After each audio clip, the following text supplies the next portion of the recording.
Tuesday, 15 October. Welcome to the President's Daily Brief. I'm Mike Baker, your eyes and ears on the world stage. All right, let's get briefed. Coming up on today's show, we're returning to a critical story that we covered yesterday to some degree. U.S. troops being sent to Israel. It begs the question, what does this move signal? Could it be a sign that Israel is preparing for an imminent response to Iran? Later in the program, a disturbing report out of Russia. Disturbing perhaps, but I suppose not necessarily surprising. Accusations are emerging that Russian forces have carried out the largest mass execution of Ukrainian prisoners of war since the invasion began over 31 months ago. Think about that. This conflict started with Putin's invasion over 31 months ago. Plus, alarming news about the Venezuelan gang Tren de Aragua operating in the U.S., with reports that they're now allegedly recruiting children as young as 11 into their ranks. And in today's Back of the Brief, an armed man with loaded firearms and fake passports and fake press credentials and fake IDs was arrested near a Trump rally in Coachella, California. Authorities, at least local authorities, believe that this could be the third foiled assassination attempt against former President Trump. But first, today's PDB Spotlight.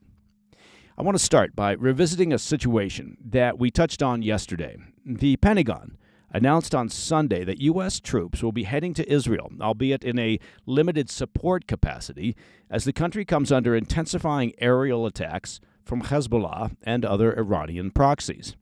The move may also suggest an Israeli retaliation against Iran is imminent. As we mentioned on yesterday's PDB, the Pentagon is sending Israel an advanced air defense system known as the Terminal High Altitude Area Defense Battery, or THAAD, because nobody loves an acronym like the U.S. military loves an acronym, along with, and here's an interesting part, roughly 100 American soldiers to operate it, and this is all at the instruction of the Biden administration. Officials at the Pentagon said the THAAD system will help provide Israel with a more comprehensive, multi-layered shield against potential missile and drone attacks.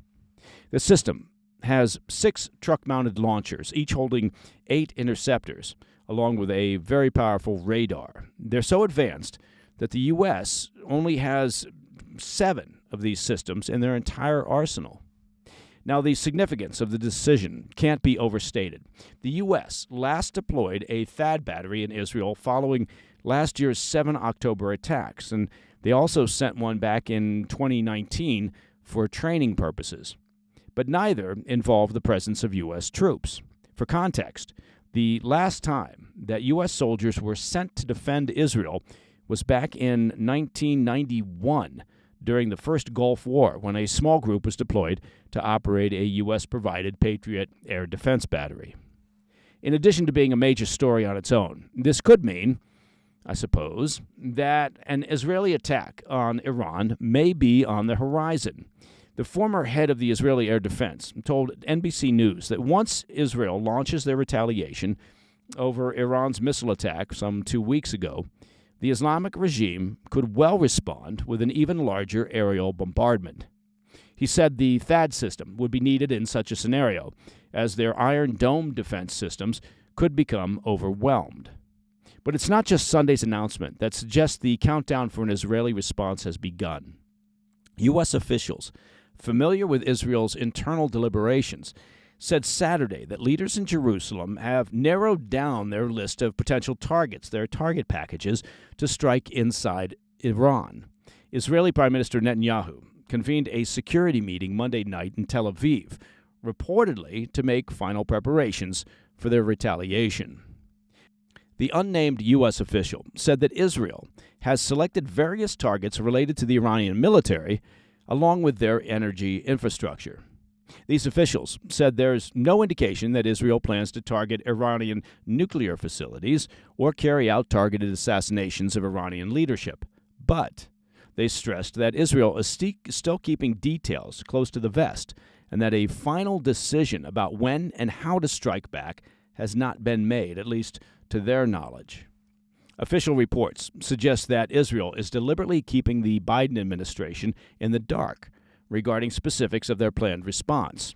President Biden spoke with Netanyahu last Wednesday, but reportedly obtained little insight into how Israel will proceed. Defense Secretary Lloyd Austin spoke to his Israeli counterpart Yoav Gallant on Friday following a meeting of the Israeli Security Cabinet, but Gallant reportedly did not disclose specific targets under consideration to Austin. The Biden administration has been urging the Israeli government, of course, to exercise restraint and to launch a proportionate response that focuses solely on Iranian military targets. There are concerns among the Arab Gulf states, particularly Saudi Arabia, that any attack on Iranian oil sites could trigger retaliatory strikes by Iranian proxy groups on their own oil facilities. Officials have also cited geopolitical risks, arguing strikes on Iranian oil would rile China. Ooh, we sure wouldn't want to get Xi Jinping upset about that, which is Iran's top oil buyer. And could cause oil prices to surge, ahead of the U.S. presidential election. But it looks increasingly likely that energy infrastructure inside Iran will be in Israel's sights. Meanwhile, with Israel's response looming and fighting intensifying across Lebanon, the U.S. issued an alert through the U.S. Embassy in Beirut on Monday, calling on all remaining American citizens in Lebanon to evacuate immediately. Yeah, you should probably heed that advice. All right, coming up after the break, new reports from Ukraine accuse Russian forces of carrying out mass executions of Ukrainian POWs. Plus, alarming news of the Venezuelan gang Tren de Aragua, or TDA, recruiting children as young as 11 in the U.S. I'll have those stories when we come back. Welcome back to the PDB. I want to turn your attention to the battlefields of Ukraine, where we're hearing reports of alleged war crimes carried out by the Russian military against Ukrainian prisoners of war. Drone footage posted on Sunday by Ukrainian analysis group Deep State appears to confirm reports that Russian forces carried out a, quote, mass execution of 9 Ukrainian drone operators who surrendered on October 10th in Russia's Kursk region, where Ukrainian forces have, of course, been holding territory since early August, and that's according to a report from Forbes. Reports circulating in Ukrainian media said that after being captured, the 9 troops were forced to strip down to their underwear and lie face down on the ground.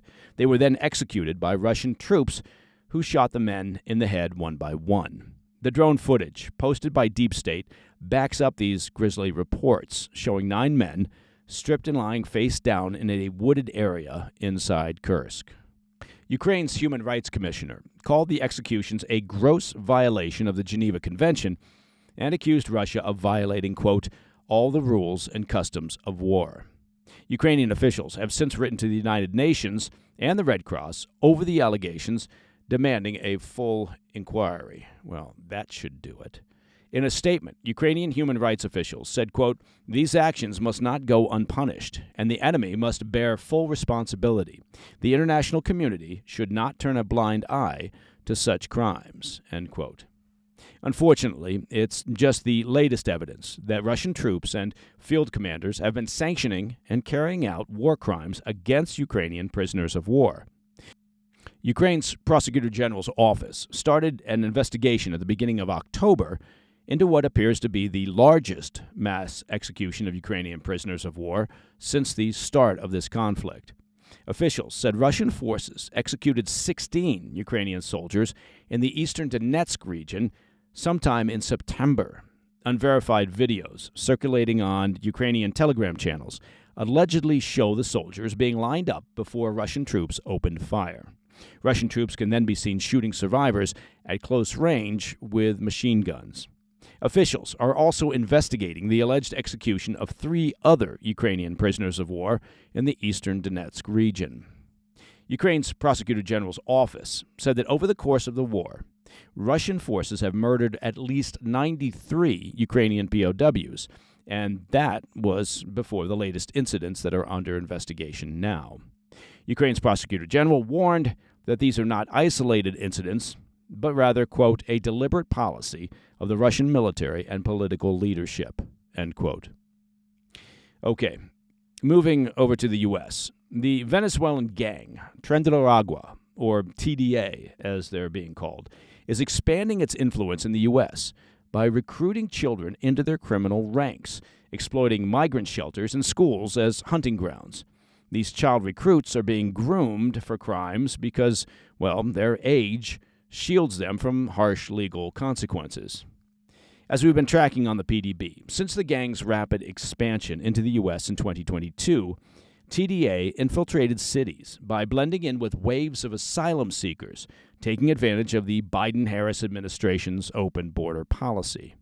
In New York, a pack of nearly 24 young TDA members, some as young as 11, call themselves Los Diablos de la 42, Little Devils of 42nd Street.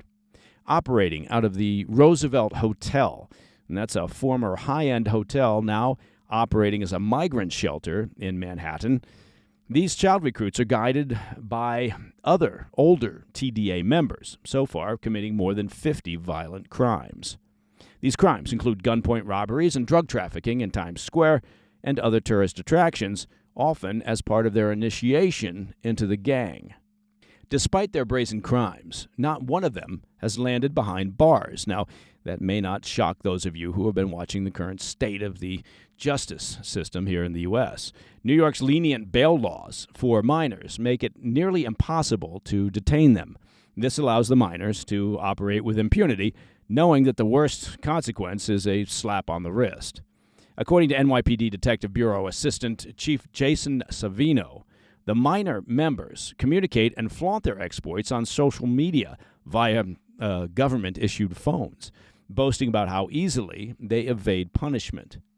Beyond New York, the disturbing trend of TDA targeting children grows. In Houston, 32-year-old TDA member Johannes Robertson Kova was arrested last week for attempting to recruit middle school students into a citywide shoplifting gang. Kova, who crossed the U.S.-Mexico border in 2022, has a history of using minors to carry out his operations, targeting them, well, because they face few legal consequences if caught, the same tactic as the gang's approach in New York. Kova's track record is, let's call it disturbing. His criminal record spans Houston, Dallas, and Arizona, where he orchestrated multiple thefts using minors. In one instance, he led a crew that included a child to steal thousands of dollars worth of merchandise from a beauty store in Arizona. What an entrepreneur. Despite a long record and being arrested multiple times, Kova is repeatedly released on bond. That may not shock you either, only to continue his criminal activities.